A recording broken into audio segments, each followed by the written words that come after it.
Assalamualaikum warahmatullahi wabarakatuh. Perkenalkan, saya Adin, SPD, guru SMP Negeri 2 Lingsar, Kabupaten Lombok Barat. Pada kesempatan kali ini, saya ingin berbagi praktik baik dengan judul Transformasi Pembelajaran Mendalam Melalui Teknologi Digital dan Kecerdasan Artifisial. Semoga praktik baik ini memberi inspirasi yang dapat memberikan perubahan positif di dunia pendidikan. Praktik baik ini merupakan bagian dari pelatihan coding dan kecerdasan artifisial. Sebuah program yang mendorong guru untuk terus berinovasi dalam pembelajaran. Melalui kegiatan ini, kami belajar memanfaatkan teknologi digital dan kecerdasan artifisial untuk mempercepat pembuatan media, menguatkan kreativitas, dan membuka cara baru dalam mengajar. Tujuannya sederhana, tetapi sangat penting, yaitu menghadirkan pembelajaran yang lebih inovatif, lebih cepat, lebih efisien, dan lebih berdampak bagi siswa. Dengan pendekatan ini, kami berharap motivasi dan literasi mereka meningkat, serta pengalaman belajar menjadi lebih relevan dan lebih bermakna. Latar belakang praktik ini berangkat dari tuntutan pembelajaran abad 21, pembelajaran yang sesuai kebijakan pendidikan harus berpusat pada siswa dan mendorong berkembangnya keterampilan kritis. Disinilah pendekatan pembelajaran mendalam atau deep learning menjadi sangat relevan. Pendekatan ini menekankan pemahaman yang bermakna, keterkaitan antar konsep, investigasi aktif, dan kemampuan berpikir tingkat tinggi. Semua proses tersebut semakin kuat dengan dukungan teknologi digital. Teknologi yang membuat siswa dapat belajar secara lebih mandiri, lebih terarah, dan lebih adaptif sesuai kebutuhan mereka. Tujuan utama dari praktik baik ini adalah, pertama, meningkatkan literasi dan membangkitkan motivasi belajar siswa melalui pendekatan yang lebih interaktif. Kedua, berupaya mengoptimalkan kecerdasan artifisial untuk mempercepat dan menyempurnakan perangkat ajar yang nantinya akan digunakan oleh guru.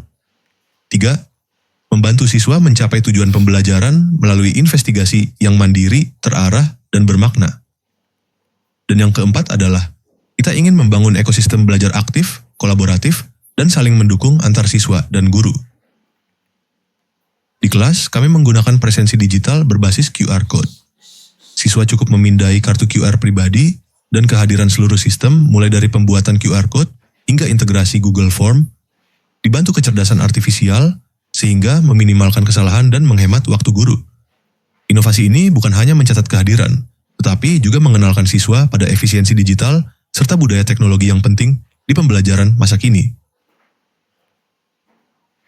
Pada tingkat aktivasi, saya menggunakan word wall roda putar sebagai cara yang menyenangkan untuk mengulang materi sebelumnya.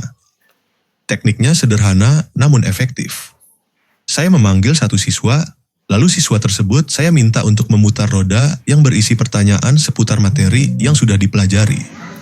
Setelah roda berhenti, pertanyaannya muncul, dan siswa diberi kesempatan untuk menjawabnya. Dengan cara ini, proses flashback materi menjadi lebih interaktif, sekaligus membantu mengaktifkan kembali pengetahuan awal siswa, sesuai prinsip pembelajaran mendalam.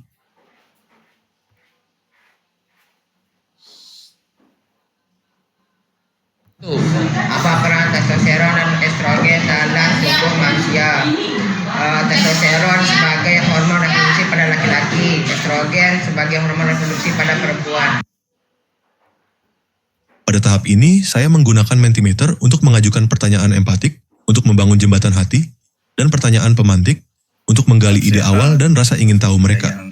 Suasana kelas menjadi lebih terbuka, partisipatif, dan penuh dialog, bukan sekadar jawaban hafalan semata. Pendekatan ini membantu saya memahami perspektif siswa dan mengarahkan mereka pada pembelajaran yang lebih relevan.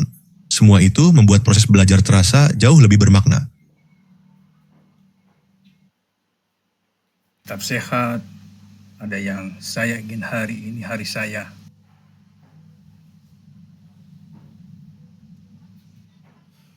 Sekarang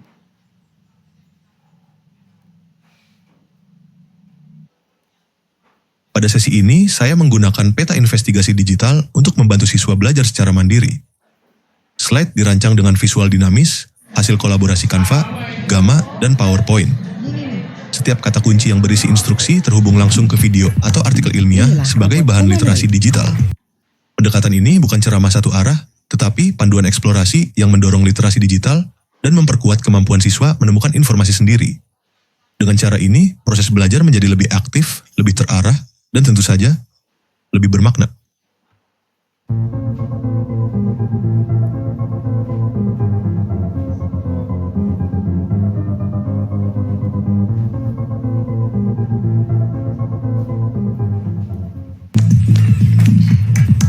Inilah robot humanoid.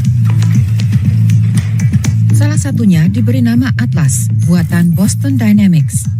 Atlas dirancang untuk membantu orang dalam bekerja. Dia bahkan tidak kesulitan untuk menaiki perancah bangunan. Selanjutnya, siswa diajak melakukan investigasi aktif melalui LKPD digital. LKPD berbasis Google Form ini tidak hanya menjadi tempat mengisi jawaban, tetapi menjadi sarana utama untuk melakukan investigasi mendalam. Siswa dapat membaca literatur atau menyimak video, lalu menganalisis informasi secara kritis sebelum menyusun jawaban. Setelah itu, mereka mempresentasikan temuan kelompok, dan guru memberikan penguatan berdasarkan jawaban yang muncul, sehingga pemahaman menjadi lebih autentik. Google Form juga digunakan untuk menulis kesimpulan, evaluasi, dan refleksi, sehingga seluruh proses belajar menjadi jauh lebih terarah dan bermakna. Pada tahap asesmen, saya menggunakan Wayground sebagai media belajar yang interaktif, di mana siswa belajar sambil bermain. Platform ini menampilkan hasil secara real-time, sehingga saya bisa langsung melihat pemahaman mereka. Wayground dipilih karena mudah digunakan, mendukung berbagai format soal, dan merekap nilai secara otomatis tanpa koreksi manual. Dengan cara ini, asesmen bukan hanya menguji hafalan, tetapi benar-benar menilai kemampuan berpikir kritis, analisis, dan juga pemahaman konsep secara mendalam.